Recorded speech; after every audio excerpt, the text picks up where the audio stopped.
오늘 제가 늘어놓는 가설은 그저 제 소설로 남았으면 좋겠습니다. 항저우의 지하철은 중국에서 처음으로 얼굴인식 시스템을 도입한 도시입니다. 얼굴인식 시스템 도입은 고객의 편의 때문이라고 말합니다. This is especially handy for people who carry a lot of heavy bags, or the people who don't have a cash, or their smartphones have run out of battery. These problems could be solved by facial recognition. 얼굴을 인식하는 카메라는 열 감지 센서까지 있어서 코로나 바이러스 확진자까지 잡는다고 합니다. 항저우에 산 한 남성이 코로나에 걸렸다가 자가 격리를 끝내지 않고 밖에 나가서 이 카메라에 걸린 겁니다. 그에 더해 이 카메라는 승객들의 교통 이용 내역까지 들여다볼 수 있다고 합니다. Nowadays, the leaking of private information is common, and the problem is very serious. It's something I'm afraid of. China is home to 1.3 billion people, and their president, Xi Jinping, says the country's new social credit system keeps its people safe and makes their lives easier. Afin de faciliter nos vies, évidemment. Jaywalking, not paying your mortgage on time, or being politically outspoken, and your score will drop. 보셨다시피 신불자가 된 것은 은행 빚 때문만이 아닙니다. Who recently tried to book a flight, he was told he was banned from flying because he's on the list of untrustworthy people. Leo is a journalist who was ordered by a court to apologize for a series of tweets he wrote and was then told his apology was insincere.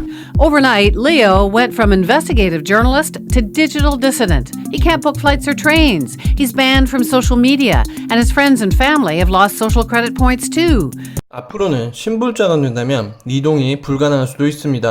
코로나가 한창인 지난 2020년 정부가 지원하는 가게 운영자금 1억 원을 빌렸었습니다. 그나마 상환이 몇 차례 유예되면서 버틸 수 있었는데 다가오는 9월이 두렵습니다. 원금과 이자 상환 유예가 끝나기 때문입니다.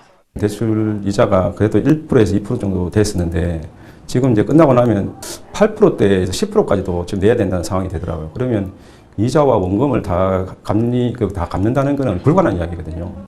9월이 자영업자들에겐 공포의 시기가 되고 있습니다.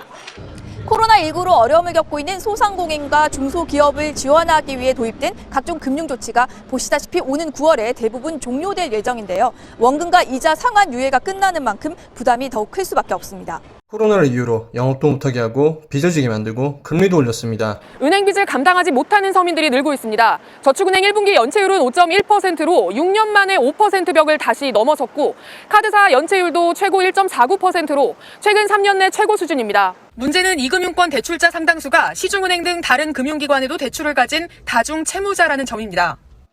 9월에 원금 이자 유예가 종료되는 것도 위기를 앞당길 수 있습니다. 전문가들은 올 초까지 계속된 금리 인상 여파가 이제야 본격적으로 서민 가계에 영향을 미치고 있다며 하반기 고통이 본격화할 수 있다고 강조합니다. 얼마 전부터 은행 계좌가 없으면 버스도 못 타게 됐죠. 지난 1일 400여 대에서 약 1,800대로 늘었는데 현금만 갖고 버스를 탄 노년층은 당황하기 일쑤입니다. 수고하십니다. 현금인데. 계좌 이체로요? 모바일 송금이 익숙지 않은 노인들은 버스에서 내릴 수밖에 없습니다. 유명 커피 전문점과 멀티플렉스, 프랜차이즈 식당에서는 현금 없는 매장이 확산되고 있습니다. 카드로 결제하면 주문 시간이 절반으로 줄어들기 때문입니다. 저희가 현금 미운영 매장인데 혹시 다른 결제 수단은 없으신가요? 없는데 현금으로. 예. 앞서 카페에선 직원에게 부탁해서 현금을 사용할 수 있었는데요. 하지만 최근 확산 중인 이런 무인 편의점에선 카드 없인 매장에 들어갈 수도 없습니다.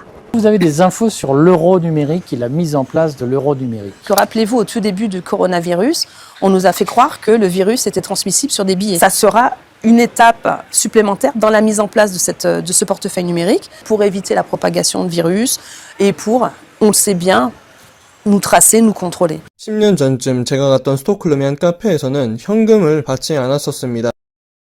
Which have made cash pretty much obsolete in Sweden. No cash. 현금 안 받는 사회는 디지털 화폐 시대를 열고 있는 것입니다. 신한은행이 다음 주 AI를 활용한 얼굴 인식 본인 확인 서비스를 뉴솔 앱에 출시할 예정입니다. 이에 앞서 하나은행은 지난해 하반기 시중은행 가운데 처음으로 얼굴 인식 기술을 송금 등에 활용하기 시작했습니다. 네, 최근 윤석열 대통령도 금융위원회 업무 보고에서 인공지능 등 디지털 기술 활용을 강조했는데요. 이런 고도화된 기술은 은행 규모와 상관없이 자체 개발하기가 쉽지 않습니다. 그래서 금융사마다 또 은행마다 얼굴 인식 기술을 가진 스타트업과 협업에 나서고 있고 금융결제원과 금융보안원에서도 구체적인 관리 방안을 검토 중입니다. 엔데믹임에도 고금리 시대에는 저신용자가 고위험군이 되었습니다.